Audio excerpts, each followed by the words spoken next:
Hi, everybody. Welcome to English Digest. I'm Tom. Hi, I'm Stephanie. And today is our literature unit for the month of March. And we've got kind of an interesting novel here. It's called The Sympathizer, and it's a spy novel, okay? Yeah. But it's unusual because it's actually written by a Vietnamese person who later went to live in the United States. So that would be interesting. We kind of get a spy story that has to do with the Vietnam War and from the Vietnamese perspective. Right. I personally love spy movies, spy novels, anything that's spy related. If there's a TV series that has a spy in it, I'm going to tune in. I think it's really exciting. A spy, of course, is someone who pretends to be loyal to another country, but at the same time, they're trying to find secrets and get information back to the country they're really loyal to. So it's a dangerous type of work for sure. We're going to talk about this particular spy who is called, I think, the captain throughout this book. He is a communist. He's spying for North Vietnam. But he's pretending to be friendly to South Vietnam, of course, which was supported by American soldiers during that war. They were trying to fight for their freedom. Of course, the communists won that war, so North Vietnam ended up winning that war. So anyway... right now, though, Vietnam has a lot more freedom, and it's kind of nice. Indeed, I'm sure lots of people from Taiwan have gone to travel in Vietnam and have had good experiences. And, of course, there are lots of lovely Vietnamese people living and working right here in Taiwan. But again, this is a spy novel written by a Vietnamese-American author by the name of Viet Thanh Nguyen. I hope I said that right. But let's get to it. Let's summarize the novel now. We'll read through today's lesson, and then we'll come back to talk about it.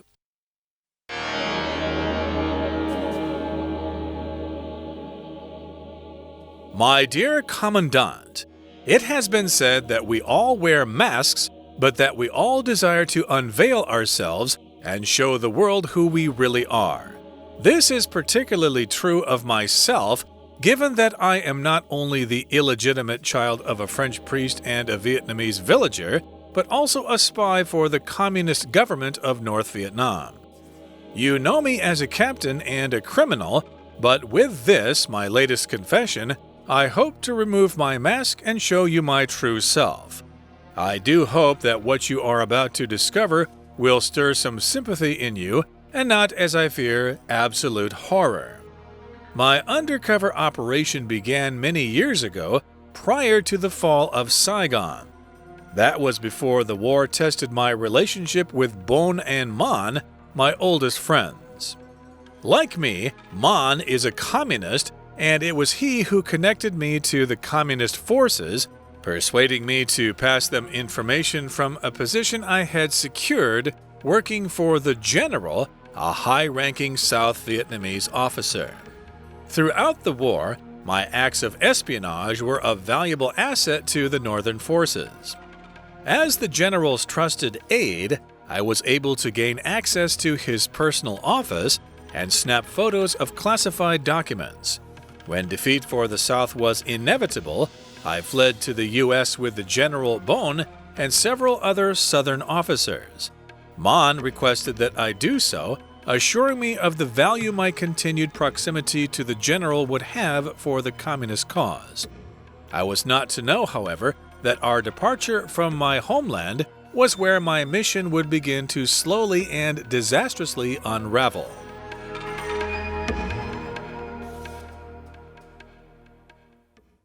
Okay, guys, that's just part of the plot. We've got another day where the plot continues, but let's get started on day 1. The book is called The Sympathizer. If you are referred to as a sympathizer to someone or some sort of social protest, it just means you have sympathy for them. You agree with them, you agree with their opinion, and you may not yourself be protesting, but you understand why they're upset. You're a sympathizer. So this is a sympathizer, a spy unmasked. If you unmask somebody, it's literally like you're trying to show who they really are. Maybe they're pretending to be someone they aren't. But if someone is unmasked, it just means they're hiding their true identity. And if you unmask them, you suddenly know who they really are. And maybe they're trying to do something that is illegal or disloyal. Something like that. Sometimes we have spies in companies. A corporate spy is different than a government spy. A corporate spy goes into a company and tries to steal their secrets and feed them back or sell them back to their competition. For example, if Samsung sent a spy into, Google. I think Google's making phones now. And tried to see what Google was doing and then sent the information back. That's a corporate spy. You can get in trouble for that too. You certainly can, and I think spies are nothing like James Bond in the 007 movies, where they send him off to some place and then he gets in there and gets information. Most spies are like someone who works alongside you in your company or something. Maybe the Russians or whoever have spoken to them secretly and offered them some money, and they're stealing secrets. So that's the key there, to get someone inside there by, like you said, getting a job in a company or something like that, or just paying somebody who already works there if they're sympathetic to your cause. But that's kind of what this is all about here. They have an agent in place, and this is a sympathizer whose mask is unmasked, okay? They reveal who they are. Now, it's also interesting to note that our summary today is told from the first person point of view. It's I, okay? So we're actually taking the place of the main character in this novel, and that person is speaking for us. And it begins in the form of a letter. So it begins with a greeting, "My dear Commandant." That word looks like commandant, but that's not how you pronounce it. Commandant, which usually is the person who is in charge of some kind of military group or military installation. And we'd often hear this word used by the German army. They would talk about their commandants, but it's not a term that you'll find in the U.S. military. I know that for sure. But you will find it sometimes in militaries that are serving in communist countries. So, my dear commandant. So, it looks like the person telling the story, who is the captain, is writing a letter to their leader. So it says here, it's been said, just means people have said this in the past, that we all wear masks. Sometimes we try to disguise who we really are. Maybe you have some flaws or things you don't like about yourself that you pretend aren't there. So sometimes we do wear masks, but that we all desire to unveil ourselves and show the world who we really are. If you unveil yourself, it just means you uncover what you've had hidden. A veil, guys, is what women wear when they get married. They have that wedding veil over their face, and then their future husband will pull it back as they get ready to take their vows. That's a veil. If you unveil something, though, it just means you're removing a covering from something so that people can see what's underneath. Sometimes when there's a new piece of art, for example, a sculpture, they'll put a big cloth over it, and then they'll have, kind of this big ceremony where they unveil this beautiful piece of artwork. We would use that word to unveil the new sculpture. Or you could have a new product in your company, and you've been talking about it, but nobody knows what it is, and then you can unveil your new product. It's an electric dog washer or something like that. So in any case here, yes, we all want to unveil ourselves. Maybe we're kind of sick of the secrecy. We'd like to come forward and just let everybody know who we are. And this is particularly true of myself, given or because because I am not only the illegitimate child of a French priest and a Vietnamese villager, but also a spy for the communist government of North Vietnam. So it's true for a couple of reasons here. The first reason is that I, the person writing this letter, is the illegitimate child of a French priest and a Vietnamese villager, and also because I'm a spy for North Vietnam. Now, if you're illegitimate, that means you were born out of wedlock, okay? This priest here, this French priest, probably had an affair with a Vietnamese villager. She got pregnant and had a baby. That's a no-no. You're a priest. You're not supposed to do that kind of stuff. No. And so that's why this is an illegitimate child. It was kind of secret. Of course, he could not reveal this. Otherwise, he'd be kicked out of the church forever. And that's one reason that he wants to unveil himself, but also because he's a spy, or at least was a spy, for North Vietnam. And, it depends on your politics, but to some people, that would be bad. Right. He's also a spy for the communist government of North Vietnam. So communist is the adjective form for the noun communism. It's a political theory that Karl Marx came up with, and it's all about class war, and it leads to a society where all the property's owned publicly, supposedly, and each person works and is paid according to their abilities and needs. We've seen it doesn't really work out that way, and that the ruling class ends up with all the wealth and power, and the rest of the citizens are dirt poor. So, yeah, it's not such a great system. Now, he says, you know me as a captain and a criminal. Ooh, so his leader who he's writing to, the commandant, he knows he's a criminal too. Lovely. But with this, my latest confession, I hope to remove my mask and show you my true self. It would be very tiring to be a spy. You'd have to be thinking all the time about what lie you told somebody, and you could never just relax because maybe the truth would come out of your mouth. A confession is a word we use when somebody admits they've done something. Usually they've committed a crime, and if they confess, that's a verb form of the noun confession. They tell you exactly what they did. Now, if you've been arrested and you confess at the police station, if you confess, sometimes they'll give you an easier punishment than if you went to trial. And you say, well, I'm not guilty, but then you are proven to be guilty, then you probably are going to get a tougher sentence, a harsher punishment. So if you confess, you're usually in better shape. He wants to just remove his mask and show his true self. Like I said, it would be tiring to be a spy because you're constantly lying and coming up with different stories to cover up your true actions, what you've really been doing. Yes, indeed. And the first paragraph ends by saying, I do hope that what you are about to discover will stir some sympathy in you, and not, as I fear, absolute horror. So yes, I'm going to confess this to you, but hopefully you will have sympathy and you won't be really scared. Sympathy, of course, means you feel the way the other person does and you try to help them out. Okay, that brings us to the end of the first part of our lesson. Let's listen now to our Chinese teacher. Hello, my name is Shelby.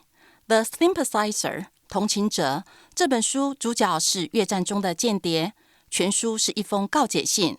一开始，对我亲爱的司令官，向这位司令官告解陈述。第一句，一直以来人们都说 that 我们都戴着面具，但是我们都渴望 to unveil ourselves。veil 面纱 ，we unveil ourselves 我们想展现真实自我。和向世界显示真我。下一句 This is particularly true of myself 这对我尤其如此。Given that I'm not... Given 表示考虑到，后面加 that 子句。考量到我不只是 illegitimate child 私生子 of 一个法国神父和越南村民，还是为北越共产党工作的间谍 communist共产党员，字尾改成 ISM Communism 共产党。下一句，你知道我是一名 captain 上尉。Captain 另外还可以当舰长或者机长解释，和一位囚犯。但有了这个，我最新的 confession 告解 I confess my past 就是我承认我的过去。句子，我希望移去我的面具，显示真正的我。我真的希望你将发现的事情 are about to be 表示是即将发生的事，能够 stir some sympathy in you 在你心中激起一些同情，而非 absolute horror absolute 完全的Absolute horror 完全的恐惧。在这段中的 mask 面具不是真的面具，而是指主角的多种角色。 We're going to take a quick break. Stay tuned. We'll be right back.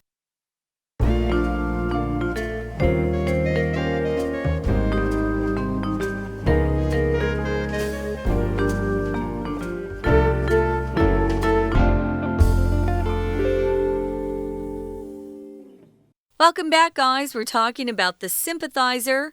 This is our novel for the month. We're in our literature unit, and this is day 1. So we've just started with the plot. We've got a guy who is a spy, and he's writing a letter to his commander, his leader, and he says, we all wear masks. We try to hide who we really are, but we all secretly or deep down want to just let go of that.Take off the mask, unveil ourselves, and show the world who we really are. And he says this is really true of myself. He's an illegitimate child of a French priest and a Vietnamese villager. If you've never been to Vietnam, you probably may not know that they have a lot of French-speaking people over there. It was a French colony for a long time. There's beautiful French over there. I love that language. So he is an illegitimate child. His parents weren't married. But he's also a spy for the communist government of North Vietnam. And he's referred to as a captain. That's his rank in the military, but he's a criminal too, he says. So he's kind of writing this letter to confess some things to his commandant. He just wants to take off the mask that he usually wears and show his true self.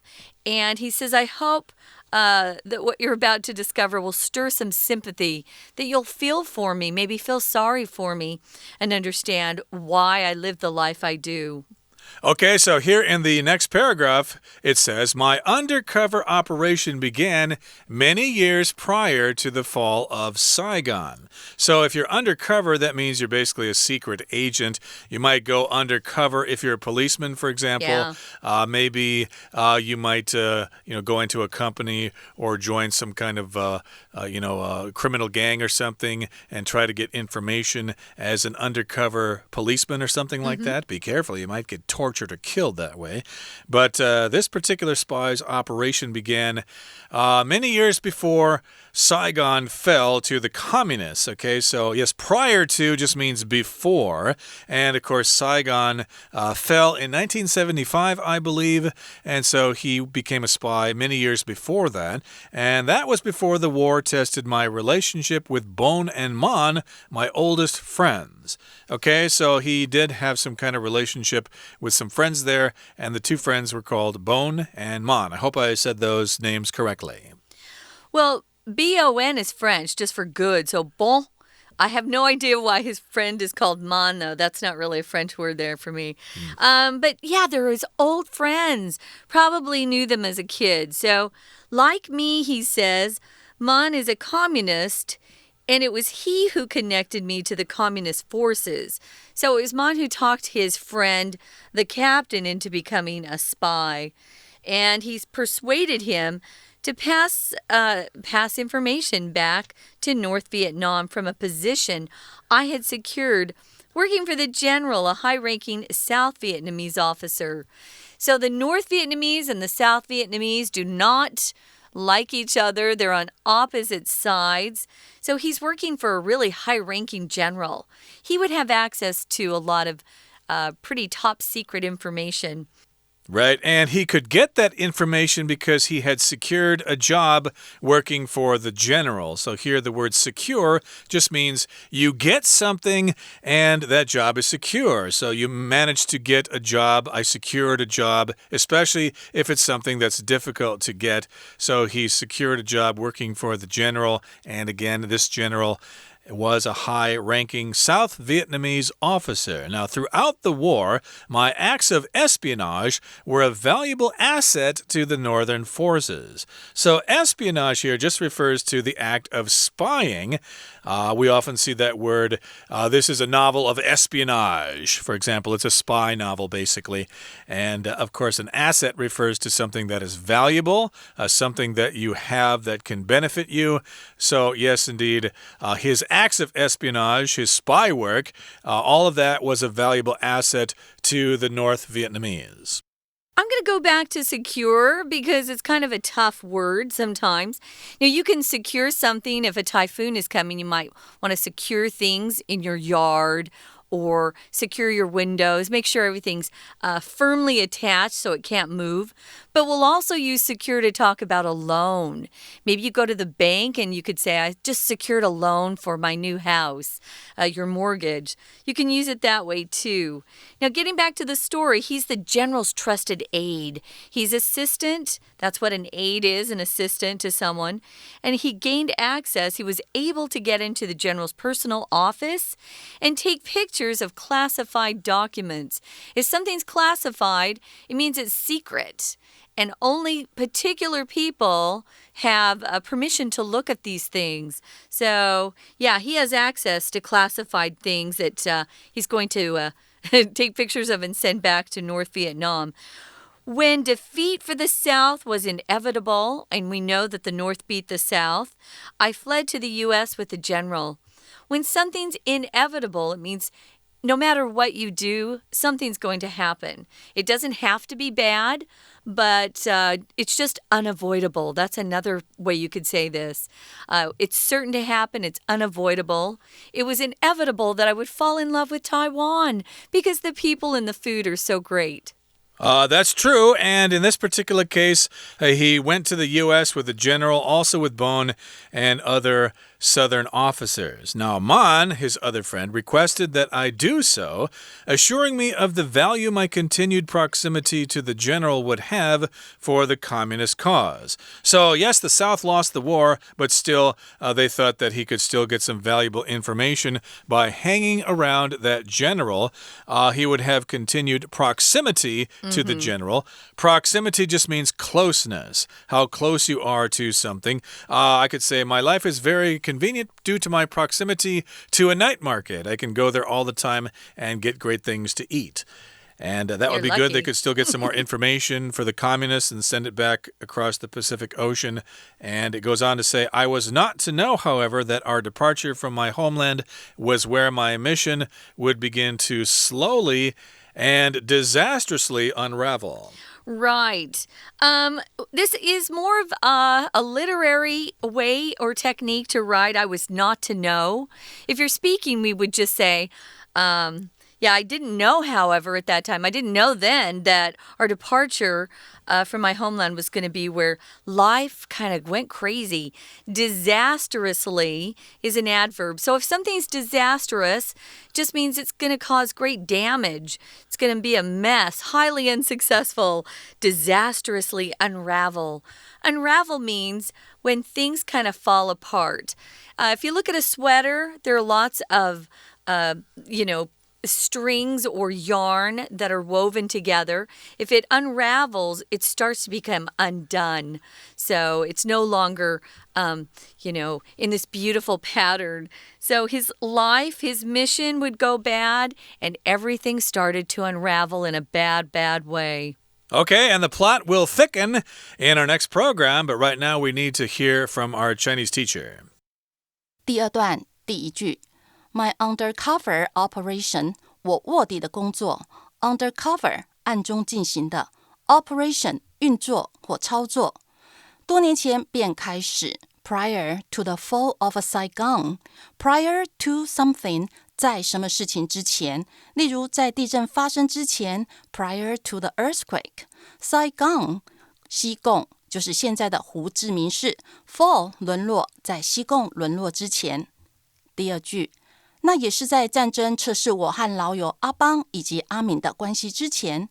书中主角与阿邦、阿敏三个好兄弟，但有不同的政治理想，表面兄弟义气，却又谎话连连，看不清是敌是友。下一句 Man 阿敏是共产党员，他联系我到共军 Persuade me to pass them information。